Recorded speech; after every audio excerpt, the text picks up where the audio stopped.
Students, कैसे हैं आप सब? I hope you all are very wonderful. Today we had a very blasting Diwali celebrations in our school, and I'm talking to all over the world students that this is the festive season going on.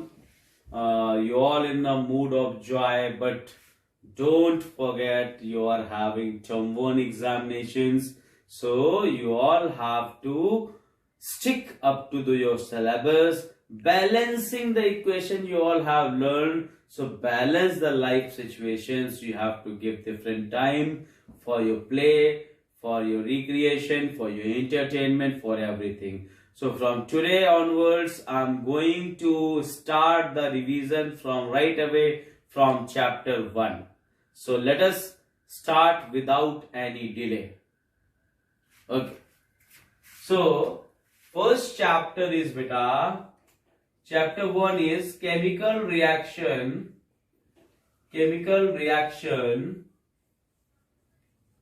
and equation. This is our first chapter. I think all of you are knowing this is our first chapter. So first thing I would like to ask you, you have learned in your earlier classes that there are two types of changes. Okay?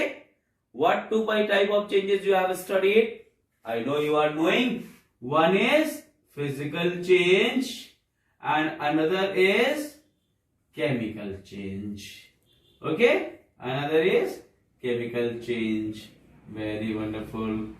So, can anyone give me the example of physical change? Lot of changes are there which can be go to physical change.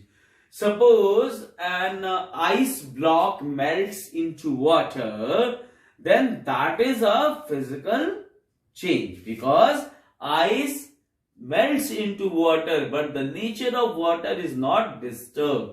Still, it is made up of H2O. So that is a physical change. The day and night, it is a physical change. The cutting of nails is a physical change. The cutting of hairs is a physical change. Once you cut it here, your hairs once again grow. Okay? So these all are physical changes. Cutting of paper is a physical change. Okay? So suppose this is a piece of paper. If you cut it down here, it becomes like this. Okay? With the help of adhesive sellotape, you again join it into a single piece. Am I right? Yeah, I am right. Okay. So this is a physical change. Another thing, what is a chemical change? Okay? Chemical change क्या है? अच्छा एक बात बताओ, अगर कोई बच्चा 1 महीने का है और वो बड़ा होके जवान हो गया, क्या वो वापस से बच्चा बनेगा? नहीं बनेगा ना? बनेगा? नहीं बनेगा. तो वो क्या है? केमिकल चेंज है. खाना खाया आपने, you have eaten the food and that food get digested, and in the morning you what? You just expel it out. So can it be changed into food again? No, it is not possible. That is a chemical change, my dear. Right? When your mother is cooking dal or any vegetable, then that is a physical change. The digestion of food is a physical change. Growth of a human baby is a physical change. Sorry, chemical change. Growth of a baby is a chemical change. Okay, ripening of fruits is a chemical change. It cannot be reversed back. अगर एक संतरा पक गया है तो वापस से कच्चा नहीं कर सकते हैं. तो chemical change क्या है बेटे? Chemical change cannot be reversed. First thing, याद रखिएगा, physical change can be reverse. इसको हम रिवर्स कर सकते हैं, वापस ला सकते हैं, और केमिकल चेंज को हम रिजर्व नहीं कर सकते हैं. This is irreversible change. I think it is clear. मैं बहुत ही स्टार्टिंग से टॉपिक्स ले रहा हूं, वेरी स्टार्टिंग से टॉपिक ले रहा हूं. ठीक है? तो इरिवर्सिबल इन नेचर होता है. अब बात करते हैं what is a chemical reaction. Chemical reaction और इक्वेशन चैप्टर का नाम है. तो केमिकल रिएक्शन क्या है? What is it? तो केमिकल रिएक्शन क्या होती है बेटा? सी, जैसे मैंने आपसे कहा कि hydrogen and oxygen combines together to form water. See, hydrogen has different properties, oxygen has different properties. Still, when the two combines, they lead to the formation of water, and which is having different property. So both have different property, right? So a new substance is formed now. So whenever a new substance is formed, that is termed as chemical reaction. So whenever a chemical reaction is depicted in a short and concise form, that is known as a chemical equation. Okay, suppose I am saying magnesium reacts with oxygen to give magnesium oxide. Magnesium ने react किया oxygen से, जिससे कि magnesium oxide बना. तो ये क्या है बेटे? मैग्नीशियम ऑक्सीजन दोनों अलग अलग कंपाउंड थे, दोनों रिएक्ट करके वापस से क्या बनाए हैं? बताइए क्या बनाए हैं? मैग्नीशियम ऑक्साइड बनाए हैं. ठीक है ना? तो ये क्या है? एक केमिकल रिएक्शन है. पॉज कर दीजिए. तो जैसा कि आपने देखा कि प्रीवियस स्टेटमेंट में मैंने आपसे बताया कि magnesium reacts with oxygen to give magnesium oxide, that is a chemical reaction, right? तो आप सब जानते हैं कि किसी भी केमिकल रिएक्शन को लिखने के लिए कैसे हम रिप्रेजेंट करते हैं. ये मैं बहुत बेसिक से आपको बता रहा हूं कि हमारे जितने भी वीकर बच्चे हैं, जो हमारे बाहर के बच्चे हैं, जो हमसे नहीं पढ़ते हैं, वो सारे बच्चे भी इस चीज को समझ सके. ठीक है? My agenda is not to get money out of YouTube. My agenda is to reach maximum students so that they can be benefited by what I am going to teach, right? So अगर आपको अच्छा लगे subscribe कीजिए, share कीजिए लोगों को और comments कीजिए. ठीक है? It's up to you, I am not compelling you. Okay, so मैंने बताया था कि मैग्नीशियम रिएक्ट्स विद, तो देखिए मैग्नीशियम बनाया यहाँ पे, मैग्नीशियम प्लस ऑक्सीजन. ठीक है ना? ऑक्सीजन और मैग्नीशियम आपस में जुड़े, देन आपस में जुड़ने के बाद ये क्या बनाते हैं? मैग्नीशियम ऑक्साइड बनाते हैं. क्या बनाते हैं बेटा? मैग्नीशियम ऑक्साइड बनाते हैं. So see one thing very important, but when you are writing like this, इस तरीके से जब लिखते हैं आप, पूरा पूरा नाम लिखते हैं, तो इसे कहते हैं इसे कहते हैं वर्ड इक्वेशन. क्या कहते हैं? Word equation. और इसके पहले जो मैंने स्टेटमेंट लिखा था, magnesium reacts with oxygen to form magnesium oxide, उसे कहते हैं स्टेटमेंट, केमिकल स्टेटमेंट. ओके, तो ये हो गया बेटा हमारा वर्ड इक्वेशन. अब किसी भी केमिकल रिएक्शन को लिखने के लिए हम क्या करते हैं? उसके सिंबल का प्रयोग करते हैं. तो Mg प्लस O2 या Mg, ऑक्सीजन के सिंबल O2, वेरी गुड. तो ये एरो बनाएंगे, बनेगा हमारा मैग्नीशियम ऑक्साइड. ध्यान रखिएगा, जो हमारा रिएक्टेंट है बच्चा, वो हमेशा इस साइड रहेगा, और जो प्रोडक्ट है हमारा, वो हमेशा इस साइड रहेगा. आप रिएक्टेंट और प्रोडक्ट को इक्वल करना है मैग्नीट्यूड में. जिस दिन आप रिएक्टेंट और प्रोडक्ट को इक्वल करना सीख जाएंगे, रिएक्शन कोई भी कैसी भी हो, आप बैलेंसिंग सीख जाएंगे. बैलेंसिंग सीखना जैसे आलू तौलना यार, एकदम आसान. ठीक है? दिमाग यूज नहीं करना है. आलू वाले को देखा है ना, कम ज्यादा होता तो एक घटाता एक बढ़ाता, just like you have to do that. Okay, so मैं यहाँ पे बैलेंसिंग आपको, ये रिएक्शन अभी मैं आपको इंट्रोडक्शन दे रहा हूं. तो ये हमारी रिएक्शन है. तो अभी हम देखते हैं, मैग्नीशियम 1 है, यहां मैग्नीशियम 1 है, वेरी गुड. यहां ऑक्सीजन 2 है और यहां ऑक्सीजन 1 है. तो हमारी समस्या ये है कि हमारा ऑक्सीजन बैलेंस नहीं है. तो इस ऑक्सीजन को 2 बनाने के लिए हम यहां तो मल्टीप्लाई नहीं कर सकते ना, क्योंकि ये गलत हो जाएगा. सबस्क्रिप्ट पे कभी नहीं लगाते हैं, राइट?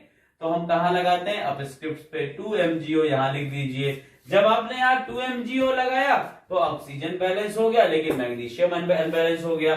तो मैग्नीशियम को बैलेंस करने के लिए 2Mg लगा दिया, आपका ये हो गया बैलेंस्ड केमिकल इक्वेशन। अब इसको 1 मिनट के लिए भूल जाओ कि हमने बैलेंसिंग की भी, 1 मिनट के लिए भूल जाइए कि हमने बैलेंसिंग की।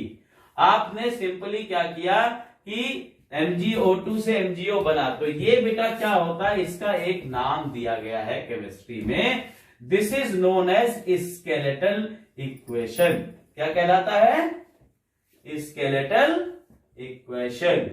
राइट, समझ में आ रहा ना? कॉन्सेप्ट क्लियर करो बेटा। मैंने हमेशा से बोला है क्वांटिटी पे मत जाओ, क्वालिटी पे जाओ, डिपेंड अपॉन क्वालिटी। ठीक है ना? ना मैं कहीं जा रहा हूं, ना यूट्यूब कहीं जा रहा है, ना समय कहीं जा रहा है, मैं सब कुछ करा के दूंगा आपको, परेशान नहीं होइए। Mg+O2 ये आपका स्केलेटल इक्वेशन हो गया। अभी इस स्केलेटल इक्वेशन को जब हम बैलेंस करेंगे, then it is known as balanced chemical equation. Okay, so let us balance it. Mg+O2 arrow MgO, यहां पे आपने 2 लगाना है और यहां पे आपको 2 लगाना है और रिएक्शन हो गई बैलेंस। तो this is a balanced chemical equation. Is it clear? It is called as balanced chemical equation. ठीक है ना? अभी मैं आपको कुछ क्वेश्चंस देने जा रहा हूं, उसका आप स्क्रीनशॉट ले लीजिएगा और घर से उसकी बैलेंसिंग करके रखिएगा। ठीक है ना? पॉज करो। Yes, children, I'm giving you this homework. These are the 4 reactions which you have to note down, or you have to just take the screenshot. Okay, just take the screenshot of this and solve it at your home. And I want answers from each of the students in my comment box. In comment box, give the answer of each question. It is fill in the blanks AgNO3 plus fill in the blanks LiNO3 plus fill in the blanks Ag. इन fill in the blanks में आपको balancing वाला number लिखना है, right? तो आप इसका screenshot ले चुके होंगे, आई थिंक। आराम से दिख रहा है बोर्ड आपको क्लियरली? दिख रहा है? Okay, so just take the screenshot. After that I am going to tell you how to balance a chemical reaction. Okay, just pause. Here I am going to tell you how to balance a chemical reaction, right? See, suppose करो बेटा N2 plus H2 मिल करके हमें दे रहे हैं, मिल करके हमें दे रहे हैं NH3। देखो आप एनसीईआरटी में देखोगे तो एनसीईआरटी में बहुत लंबा रूल दिया हुआ है। आप मेरा एक सिंपल सा फंडा यूज करो, ठीक है? वो सिंपल सा फंडा कौन सा यूज है? Hit and trick method. आप हिट एंड ट्रिक मेथड को यूज करोगे, बैलेंसिंग में कभी प्रॉब्लम नहीं आना है। आप ये देखो, इसमें और इसमें मींस रिएक्टेंट साइड देखो और प्रोडक्ट साइड देखो, दोनों साइड देखने पे आपको सबसे बड़ा फॉर्मूला कौन सा मिल रहा है? Which is the biggest one. So this is the biggest one, just select it. इसको हमने ऐसे सेलेक्ट कर लिया। कॉपी पे बोर्ड में ऐसा मत करिएगा, अगर करना भी है तो आप पेंसिल से करिएगा, उसके बाद साफ कर दीजिएगा, आप बैलेंस लिखिएगा। तो हमने यहाँ पे NH3 को क्या किया है बेटा? ये कर दिया है गोला। अब NH3 के कंपाउंड्स को गिनोगे। नाइट्रोजन कितना है? यहाँ पे 1 है और यहाँ पे 2 है, तो इसको बैलेंस कर देंगे हम, 2 लगा देंगे। Are you getting that? Nitrogen balance हो गया, ओके। अभी हाइड्रोजन 2 है और इधर 3 2 जा 6 हो गया। ये मल्टीप्लाई होगा ना बेटा, इधर पे 3 2 जा 6 हो गया। तो अभी 6 है उधर और इधर 2 ही है ना? इधर 2 है, इधर 6 है, तो इसको 6 बनाने के लिए हम मल्टीप्लाई बाय 3 कर देंगे। तो इसका मतलब 2 ऑलरेडी है, यहाँ पे 3s2 कर देंगे। तो हमारी बैलेंस रिएक्शन निकल के क्या आएगी? N2 + 3s2 gives 2NH3। ये हमारी बैलेंस केमिकल इक्वेशन हो जाएगी। आई थिंक आप सबको समझ में आया। बिगेस्ट स्लॉट को आपको क्या करना है? सेलेक्ट करना है, ठीक है? अभी आप सोच रहे होंगे सर ने बड़ा आसान सा क्वेश्चन ले लिया, अरे इजी वाला ले, है ना? थोड़ा कठिन वाला ले तो समझ में आए। हम समझ सकते हैं आपकी बात, क्या मन में चल रहा है, ठीक है ना? तो चलो ठीक है, कोई कठिन सा क्वेश्चन ले लेते हैं। कठिन सा क्वेश्चन कौन सा ले? चलो ठीक है, एक क्वेश्चन ले लेते हैं। Al2O3 plus Fe gives Fe3O4 plus Al। ये क्वेश्चन ले लेते हैं। अभी प्रॉब्लम यहाँ पे ये है कि Al2O3 भी बड़ा है, Fe3O4 भी बड़ा है, कौन सा सेलेक्ट करें। इन केस में ऐसा केसेस जब होता है तो कहीं से भी आप शुरुआत कर लीजिए।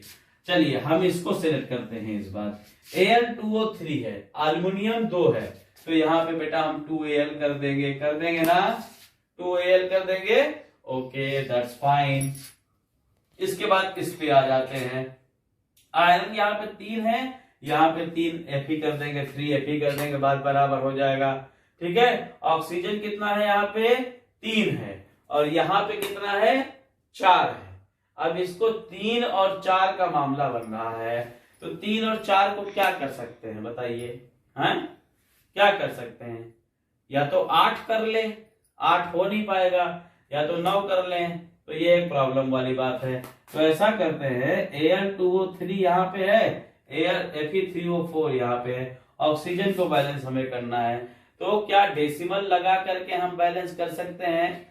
कोई ऐसा डेसिमल है जिसको डिवाइड करने से हमें यहाँ पे 3 मिल जाए? नहीं हो पाएगा, है ना।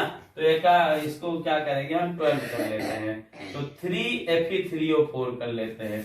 जैसे ही आपने 3Fe3O4 किया तो यहाँ पे क्या कर देना है आपको 9Fe कर देना है।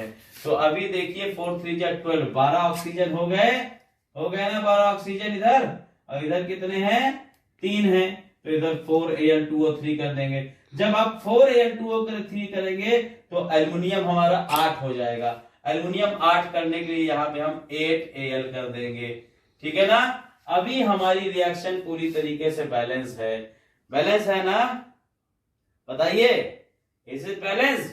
ओके, सो आज के लिए हम लोग इतनी ही क्लास रखेंगे। आज हमने आपको बताया कि केमिकल रिएक्शन क्या होती है, केमिकल रिएक्शन के टाइप्स क्या होते हैं, वर्ड इक्वेशन क्या होती है, स्टेटमेंट क्या होता है, स्केलेटल इक्वेशन क्या होती है, बैलेंस केमिकल इक्वेशन क्या होती है, how to balance the chemical equation, ये चीजें बताई। और आपको हमने 4 क्वेश्चंस दिए हैं केमिकल रिएक्शन की बैलेंसिंग के लिए, ठीक है। तो बेटा आप लोग इसको सॉल्व करिएगा। दिवाली पे हर दिन आपको सीरीज और वीडियोस मिलते रहेंगे class 10th, so just be regular. And one request I would like to make, some underprivileged students are there, those who are not getting any sort of tuitions or coachings, they are not financially enough to get the coaching and all.